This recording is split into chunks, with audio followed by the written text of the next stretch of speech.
네, 새 정부가 출범하자마자 김수남 검찰총장은 사퇴했습니다. 검찰개혁 요구는 커지고 있습니다. 이런 와중에 국정농단 수사의 책임자인 이영렬 서울중앙지검장이 안택은 법무부 검찰국장과 저녁 식사를 겸한 술자리를 가졌다고 합니다. 이 자리에는 수사팀 관계자, 그다음에 법무부 관계자 여러 명도 함께 했다고 하는데요. 50만 원에서 100만 원이 든 금일봉도 오갔다고 합니다. 이거 도대체 어떻게 봐야 되는 걸까요? 자, 검사 출신이죠. 국민의당의 이용주 의원 연결해서 얘기 들어보겠습니다. 여보세요. 예, 안녕하십니까. 국민의당 이용주 의원입니다. 네, 안녕하세요, 의원님. 총평부터 부탁드릴게요. 이거 부적절한 만남입니까? 어떻게 봐야 되는 겁니까?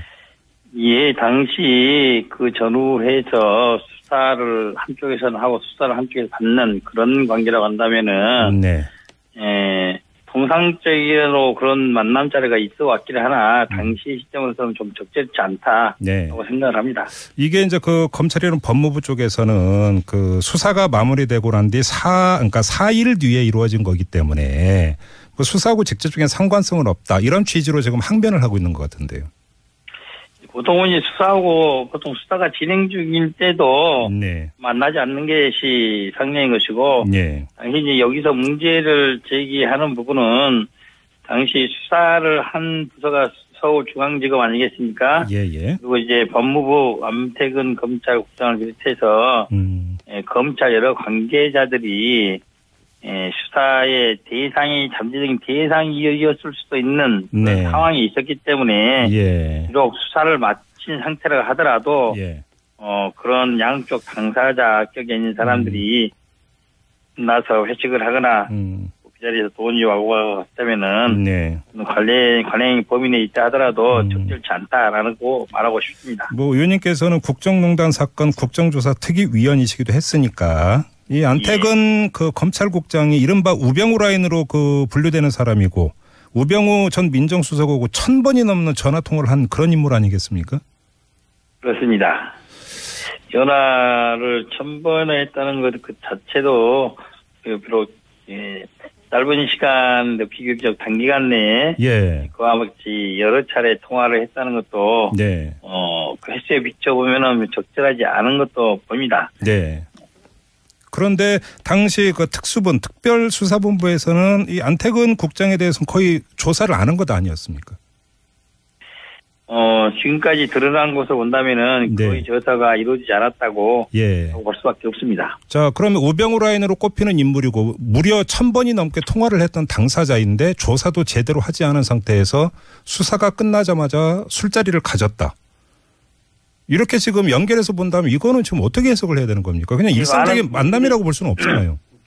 많은 국민들이 의혹을 가질 수밖에 없죠. 예를 들어 안택은 국장에 대해서 외부에서 보더라도 내부에서 보더라도 혹독한 기준을 적용을 할 정도로 정도 높은 수사라든지 뭐 이루어졌다고 한다면은 또 그런 수사 과정을 통해서 많은 의혹이 해소됐다 한다면은 이런 만남이 있다 하더라도 많은 국민들이 이해를 할 수가 있는데 그렇지 않은 상황에서 어떻게 보면 부실 수사에 가까운 수사 결과를 내놓은 이후에 이런 만남이 있다는 것은 그 자체로도 국민들로부터 설득을 받지는 못할 것이다라고 생각을 합니다. 알겠습니다. 근데 이제 서울중앙지검장 하면 검찰총장 다음으로 검찰 조직 안에서 넘버 2로 꼽히는 자리 아닙니까?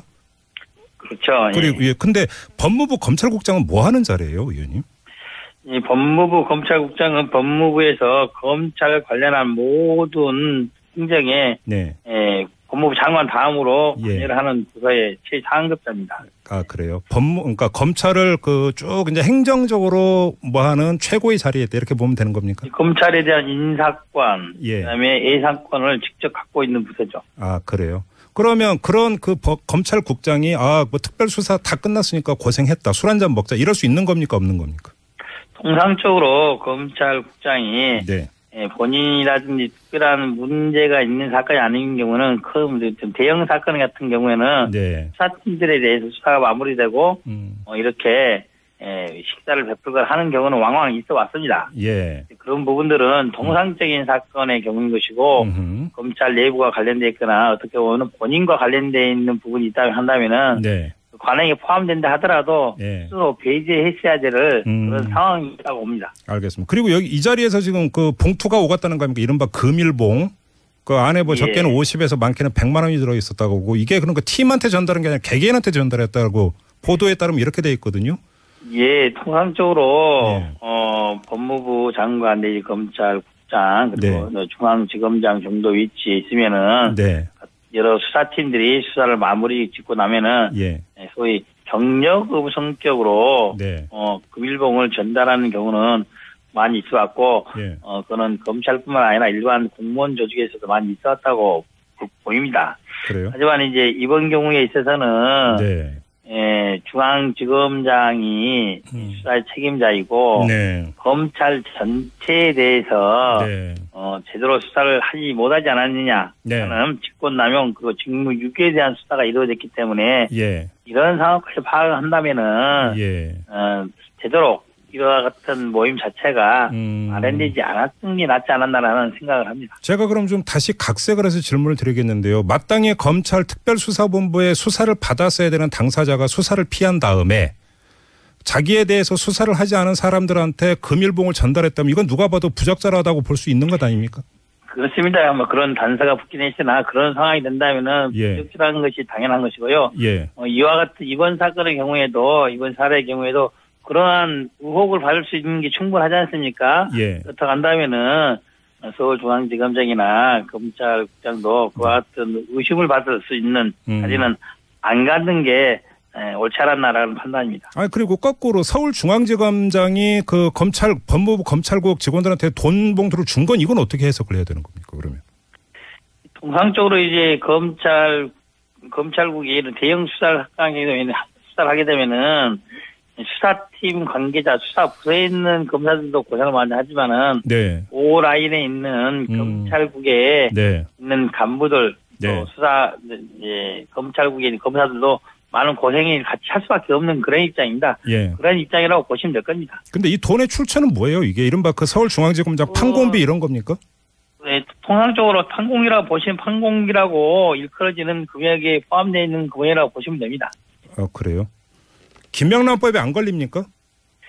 이게 김명란법에 걸린 여부에서는 뭐 구체적으로 답변하기는 어려운데 예. 어떻게 보다 하더라도 이번에는 이제 수사가 중간에 있었지 않습니까? 예. 수사가 있기 때문에 수사를 받는 쪽, 수사하는 쪽 그리고 법무부 검찰로만 온다면은 한쪽에서는 상급 부서, 하급 부서인 관계이기 때문에 적절해 보이지는 않다 이렇게 판단은 듭니다. 알겠습니다. 근데 좀 여기서 근본적으로 이 질문을 좀 드려야 될 것 같은데 이때 당시의 시점이나 그 사회 분위기 여러 가지 정치 상황을 고려할 때 설령 이런 만남이 관행적으로 이루어져 왔다고 주장을 하더라도 오히려 불필요한 오해는 피했어야 되는 게 아니냐라고 하는 생각을 맞습니다. 하는데.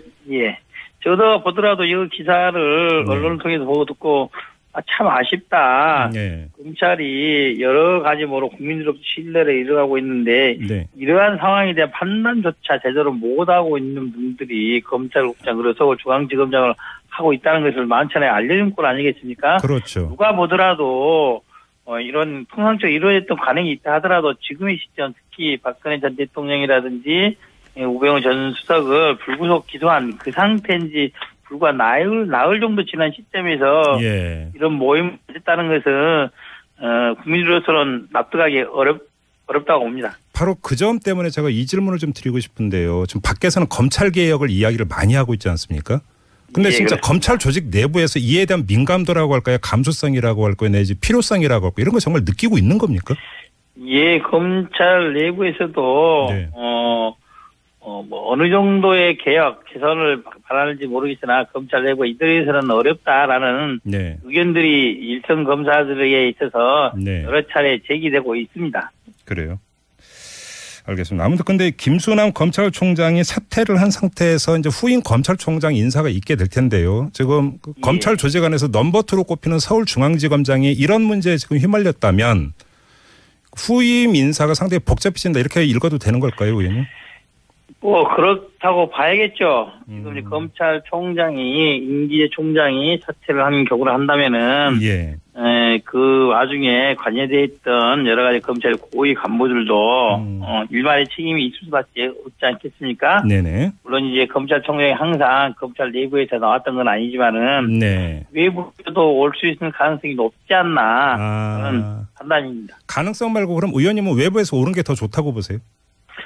예, 지금처럼 국민적 관심사가 검찰 개혁에 대해서 네. 많은 요구를 하고 있다고 한다면은 네. 검찰 내부에 있는 분이 검찰총장이 되어서는 그러한 욕구를 수용시키기는 사실상 어렵다.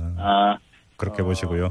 긴 시간이 될지 어느 정도 시간이 될지는 모르겠으나 문재인 대통령, 문재인 정부의 첫 번째 검찰총장은 외부인이 임명되는 것이 현재로서는 불가피한 상황이 아닌가라는 그런 생각을 합니다. 법무부 장관은요? 법무부 장관은 뭐 검찰 출신이 있고 법원 출신이 있고 예. 뭐 한간에 나온 것처럼 비법조인일 수도 있다고 봅니다. 네. 이제 법무부 장관은 지금까지 주로 검찰 출신들이 많이 해왔었는데 네. 그런 것을 좀 불식시켜서 법무부 개혁 그리고 검찰의 개혁을 위해서도 비검찰 어떻게 보면 또 한간에 나도는 것처럼 비법조인 일반인으로 업무행정 전반을 볼 수 있는 기회를 갖는 것도 네. 좋은 시도일 수 있다 이렇게 봅니다. 알겠습니다. 지금 조국 교수가 민정수석으로 기용된 후에 정윤회 문건 파동이라든지 세월호에 대한 어떤 재조사 이 필요성 그 문재인 대통령의 지시에 따라서 이제 들어갔는데요. 이건 어떻게 평가를 하세요? 제가 보기로는 이게 수사의 형태로 이루어질지, 일부 감찰의 형태로 이루어질지 모르겠으나, 네. 정윤회 문건에 대한 부분은 원래 청와대 내에 있었던 일이니, 청와대에서 청와대 내부 감찰로서 다시 살펴볼 부분도 있을 것이고, 네. 당시 수사로 이루어졌어야 할 부분이 제대로 이루어지지 않았다면은, 그 경위가 어떻게 된 것이 즉 누가 고의적으로 묵살시키거나, 직무유기를 한 것이 아닌지에 대해서는 수사가 이루어질 수도 있다 이렇게 봅니다. 감찰이든 조사든 꼭 필요하다 이런 말씀이시네요. 그렇습니다. 세월호 관련해서도 세월호 관련해서는 이제 세월호 이후에 여러 가지 행정부 그리고 청와대 내부에서 석연치 않은 행동들이 많이 있었던 것 또한 사실이고 이 이후 세월호를 인정하기 위해서는 특별위원회 조사 과정에서 여러 가지 상식적으로 납득하기 어려운 부분들이 있었지 않습니까? 그런 부분에 대한 그런 과정에 대한 재조사도 이루어질 가능성은 있다. 봅니다. 필요하다고 보시는 거고요. 예, 그렇습니다. 알겠습니다. 조금 전에 이제 그 금일봉 오간거와 관련해서 의원님께서 이제 그 판공비 비슷한 성격이라고 보면 된다고 말씀하셨는데요. 이와 관련해서 지금 우리 애청자 여러분들이 많은 질문을 보내주셨는데 이런 내용입니다. 판공비면 세금인데 검찰은 급여 외에 별도로 이렇게 세금을 지급해도 되는 근거가 있나요? 라는 질문을 주셨거든요. 급여라는 게 아니고요. 네. 소위 기관 운영비라고 하죠. 기관 운영비. 예. 국가 기관에서 그 기관을 운영하기 위해서 내부에 있는 직원들에게 대한 격려금이라든지 이런 것들은 일정 부분 편성이 돼서 지급이 되고 있는 게 사실이고 그런 필요성도 있다고 보여집니다. 알겠습니다. 자, 말씀 여기까지 드릴게요. 고맙습니다, 의원님. 예, 감사합니다. 네, 지금까지 국민의당의 이용주 의원이었습니다.